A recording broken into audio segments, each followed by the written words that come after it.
Annyeonghaseyo and hello to each and every one of you. In today's video, I wanted to show you and share with you my pandan and coconut sesame ball recipe that I made when I was in Thailand. A lot of you saw it and wanted to know how I made them and wanted the recipe. So today is the day that I'll be sharing this recipe to all of you.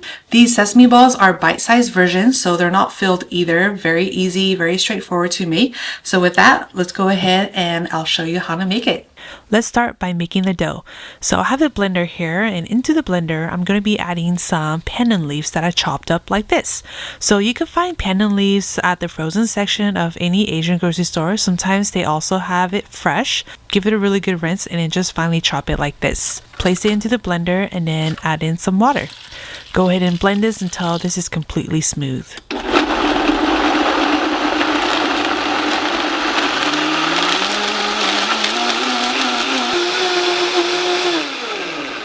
And you should have something that looks like this.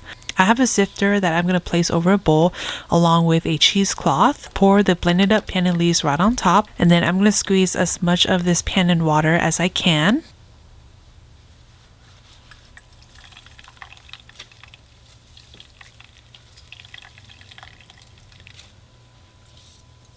And you should have just about 1 cup of pandan water. I'm going to be using exactly 1 cup of pandan water for this recipe. In a bowl, I'm going to measure out the dry ingredients. Here I have some glutinous rice flour, and this is what's going to give the sesame balls that really nice chewy texture. I'm also going to be adding some rice flour, and this gives it the structure. Season it with a little bit of salt, baking powder for some leavening, and some sugar. Give this a really good whisk.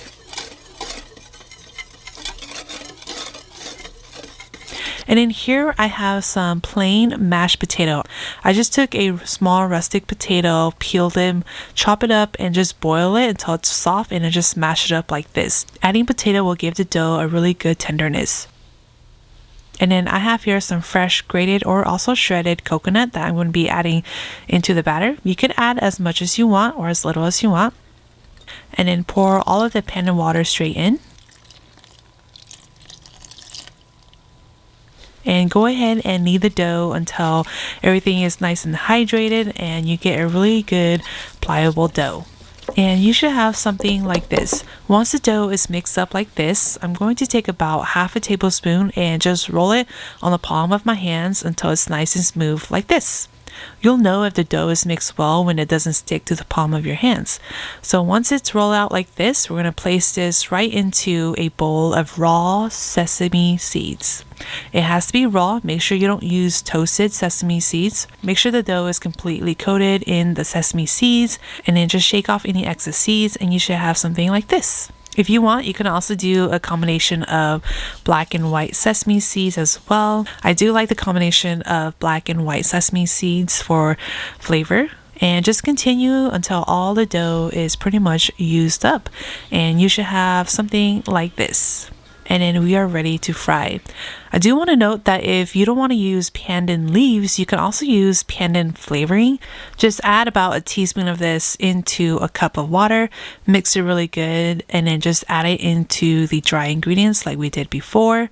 Using pandan flavoring or extract, you'll notice that the color is completely different from using fresh pandan leaves. It is super neon green just because pandan flavoring does contain food coloring. So if you're going to be using pandan extract or flavoring, your dough is going to be pretty green like this. So let's go ahead and fry. I have here some neutral oil. I'm just using vegetable oil. Heat it up to about 325 degrees Fahrenheit and then just add in the sesame balls. And I'm only going to fry half of the batch. I don't want to overcrowd the pan and drop the oil temperature. Go ahead and gently move the sesame balls around so that they don't stick to the bottom of the pan. And allow this to cook for at least 6 to 8 minutes.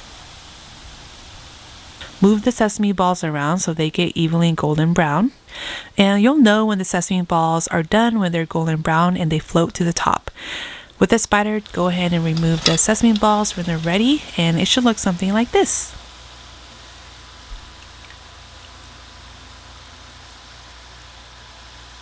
I'm going to place this into a colander and then finish frying up the second batch.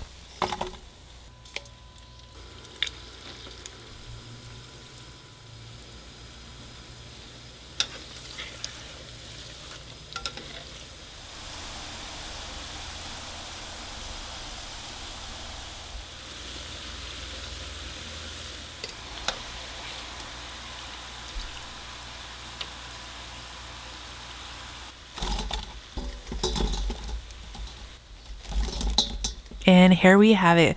Allow the sesame balls to sit for about 5 minutes before you enjoy it. Sesame balls are amazing and best enjoyed when they're still crispy. These bite-sized pandan coconut sesame balls are really good dipped in condensed milk. So if you want to dip it in some condensed milk, go ahead and do that as well. But let's take a look at the interior. And this is what it looks like. It has a really light green color to it. It's crispy, chewy on the inside, and texturally fun from the shredded coconut that I added inside. It has a really nice subtle pandan flavor to it. It's not too strong, which I like. I did fry the ones I made using the pandan flavoring, and this is what it looks like. So you have the option to either choose pandan leaves or pandan flavoring. A lot of people have been asking me, how do I save any of the leftover sesame balls?